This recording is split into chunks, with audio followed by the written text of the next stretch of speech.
আসসালামু আলাইকুম ওয়া রাহমাতুল্লাহি ওয়া বারাকাতুহু।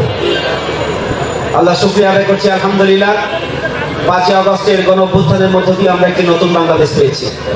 আমরা কথা বলার সুযোগ পেয়েছি, মত প্রকাশের সুযোগ পেয়েছি এবং সভা সমাবেশ করার সুযোগ পেয়েছি। এই জন্য আল্লাহ শুকরিয়া আদায় করছি, আলহামদুলিল্লাহ। নতুন বাংলাদেশে যে স্বপ্ন আমাদের দামাল ছেলেরা যে আন্দোলন সংগ্রাম করেছিলেন, হাজারো শহীদের রক্তের বিনিময়ে যে নতুন বাংলাদেশ, হাজার হাজার ছাত্র জনতার কোরবানির বিনিময়ে আমরা যে নতুন বাংলাদেশ পেয়েছি, এই বাংলাদেশের স্লোগান হচ্ছে উই ওয়ান্ট জাস্টিস। আমরা ন্যায় বিচার চাই, আমরা বৈষম্য মুক্ত বাংলাদেশ চাই, আমরা দুর্নীতি মুক্ত বাংলাদেশ চাই, আমরা অধিকার প্রতিষ্ঠার বাংলাদেশ চাই, আমরা সন্ত্রাস মুক্ত বাংলাদেশ চাই, আমরা চাঁদাবাজ মুক্ত বাংলাদেশ চাই। এটি হচ্ছে আমাদের শহীদদের স্বপ্ন, এটি হচ্ছে আমাদের 18 কোটি মানুষের আকাঙ্ক্ষা।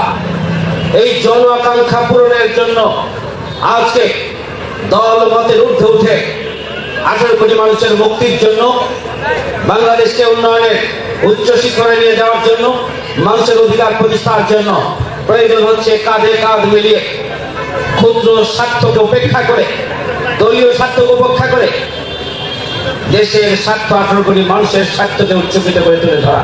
এটি যখন প্রয়োজন, আমরা লক্ষ্য করছি যে আমাদের একসাথে আন্দোলনের সংগ্রামে আমরা যারা ভূমিকা পালন করেছি, দীর্ঘ 17.5 বছরে এই স্বৈরাচারী ফ্যাসিস্ট আওয়ামী অপশক্তির হাত থেকে জনগণের মুক্তির জন্য আমরা যারা রাজপথে লড়াই করেছি, আমরা আজকে জন আকাঙ্ক্ষা পূরণের জন্য যখন দাবি উঠেছে,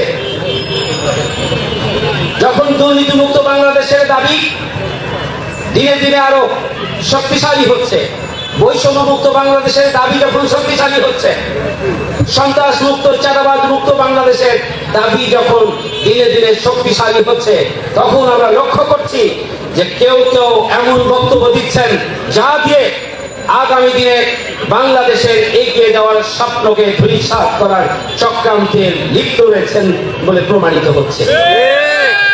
সংগ্রামী ভাইরা আমার, বাংলাদেশ জামাত ইসলামী ইসলামী সমাজ বিনির্মাণের জন্য কাজ করছে। ইসলাম হচ্ছে একটি পরিপূর্ণ জীবন বিধান। ইসলাম ছাড়া অন্য কোন জীবন বিধান আল্লাহর কাছে গ্রহণযোগ্য নয়। ইন্না দীনা ইনদাল্লাহিল ইসলাম। বিদায় হজের সময় আল্লাহ রাসূলের কাছে যে আয়াত নাযিল হয়েছিল, আল ইয়াউমা আকমালতু লাকুম দীনাকুম ওয়া আতমামতু আলাইকুম নি'মাতি ওয়া রাদিতু লাকুমুল ইসলাম দীনান। ইসলামকে পরিপূর্ণ করে দিলাম, ইসলামকে তোমাদের জন্য নিয়ামত স্বরূপ দিলাম, এটি আল্লাহ রাব্বুল আলামিন বলেছিলেন। ইসলাম ছাড়া অন্য কোন জীবন বিধান কোন ইমানদার গ্রহণ করতে পারে না। আল্লাহ রাব্বুল আলামিন বলে দিয়েছেন, উদখুলু ফিস-সিলমি কাফা, পরিপূর্ণরূপে ইসলামে দাখিল হও। আফা তুমিনুনা বিবাদিল কিতাবে ওয়া তাকফুরুনা বিবাদ। তোমরা কি মনে করেছো কোরআনের একটি অংশ পালন করবে আরেকটি অংশ পালন করবে না? এটি আল্লাহর কাছে গ্রহণযোগ্য হতে পারে না। সংগ্রামী ভাই বন্ধুগণ, ইসলাম পরিপূর্ণ এবং ইসলামকে পরিপূর্ণরূপে পালন করতে হবে।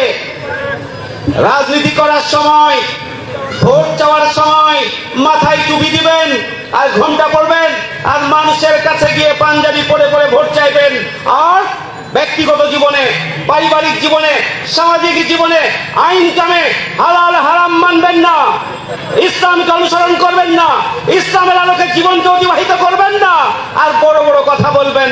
বাংলাদেশের জনগণের কাছে এটি পরিষ্কার হয়ে গিয়েছে, জনগণকে আর ধোঁকা দেয়া যাবে না। প্রিয় ভাইরা আমার, আল্লাহ রাব্বুল আলামিন পরিষ্কার বলে দিয়েছেন, আমাই ইয়াবতাগি গায়রাল ইসলামে দীনান ফালাই ইউকবালা মিনহু। ইসলাম ছাড়া অন্য কোন জীবন বিধান আল্লাহর কাছে গ্রহণযোগ্য নয়। ইসলাম ছাড়া মানব রচিত মতবাদ যারা গ্রহণ করবে, তাদের ব্যাপারে আল্লাহ বলছেন তারা ক্ষতিগ্রস্তদের মধ্যে অন্তর্ভুক্ত হবে। ব্যক্তিগত জীবনে ইসলাম নেই, পারিবারিক জীবনে ইসলাম নেই, নামাজ নেই, রোজা নেই, হজ নেই, এবং হজ আছে হজ হচ্ছে ট্রেডিশনাল হজ।